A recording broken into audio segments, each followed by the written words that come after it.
Welcome back to Making a Difference. My name is Steve Strum. This morning we have Tim Lockie from the Human Stack coming to us from Bozeman, Montana, where they previously built the Enterprise, if anybody's ever seen Star Trek. Ha, ha, ha, ha. Tim, how are you doing today, sir?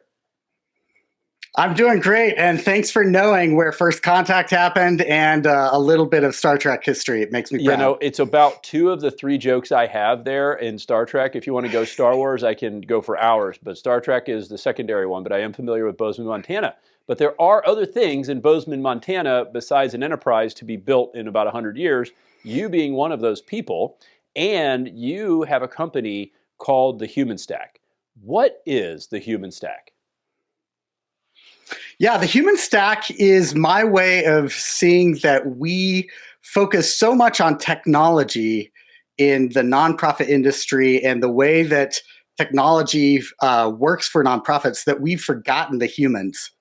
And so I focus on methodologies that help us create more human connection through technology.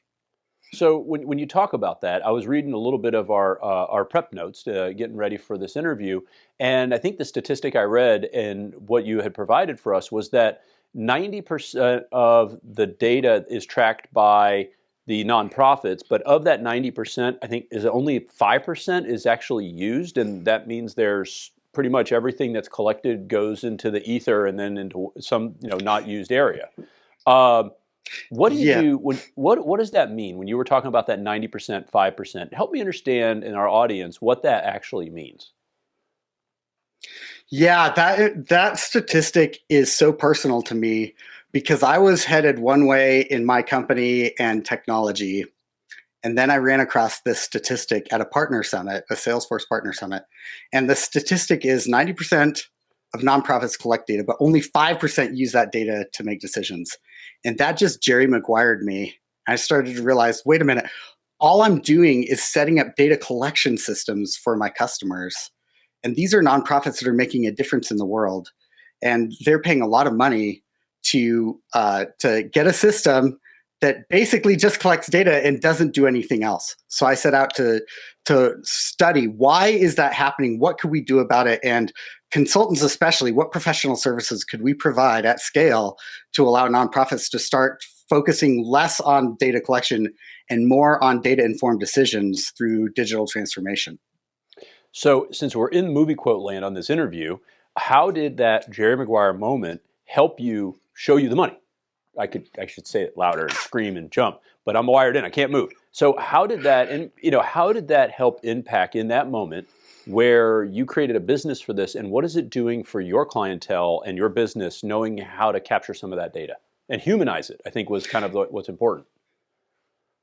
Yeah, the first step for me was running back to my economics roots and just saying, what is the economic model that's driving all of this?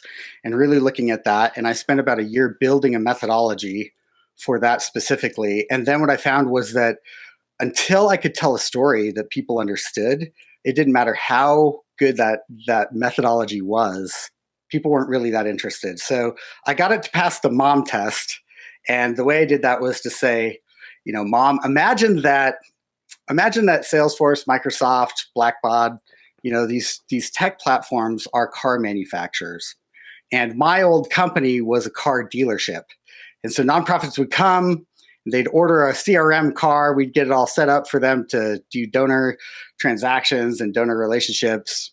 And they would take that car, they'd get the keys, and they wouldn't know how to drive it off the lot. Or they'd get us to take it to their office parking lot, and it would just stay there. And so this digital technology, the real issue behind it was that they didn't know how to drive. And I realized what we need is digital driver's ed, a way to teach nonprofits how to drive technology, not just acquire technology.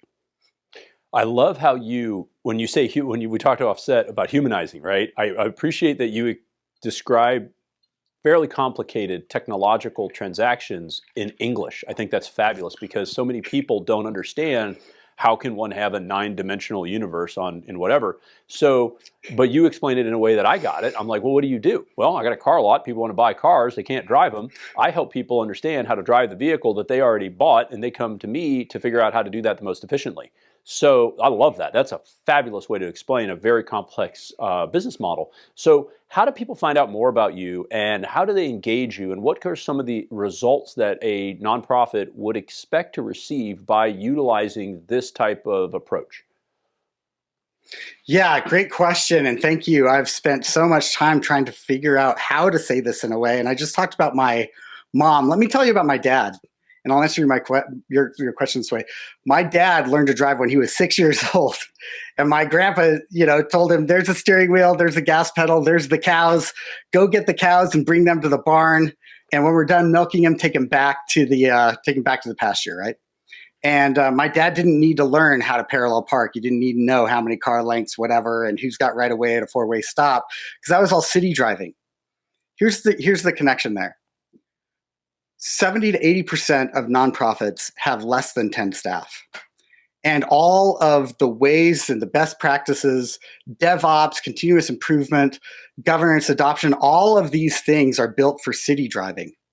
And so I started to look, what could I do in my methodology to pull out all of the city driving so that we can make it really simple for these smaller nonprofits to just get the data to the barn, to milk it for information, and just teach them those things. So I created Digital Driver's Ed for small teams. It's launching this month. You can go to thehumanstack.com and find it on our website. You can take a free quiz that will help you assess where you're at on that. It'll give you 6 questions and 6 different vitals. And it's really designed to help small nonprofits use what I call digital voluntold. Digital voluntold are the person in the office that got told, you're going to do the information system for us now. And they don't have the kind of guidance. They probably have the tech chops, but not the guidance to know what to do with that. So we focus on 4 key skills to help them develop what they need in order to manage technology for a small team. And doing it with a shop that's most likely less than 10 folks. So that is the humanstack.com. They go to the questionnaire, they fill it out. It kind of gives the height, weight, and temperature of what's going on. And then you use that data to figure out, are they city drivers?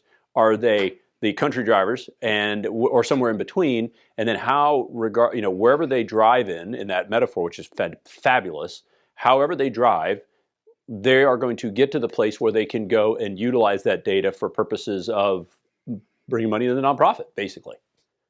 By a very scientific method, of mom and dad's test. Well, hi, mom and dad. I've done that test. Thank you, Tim, for joining us and kind of walking us through the human stack. That's a really neat thing. I really appreciate you joining us this morning. Steve, thanks so much. It's great to be here. Absolutely. Guys, thanks for joining us on Making a Difference. If you like us, share us, and remember, live with gratitude.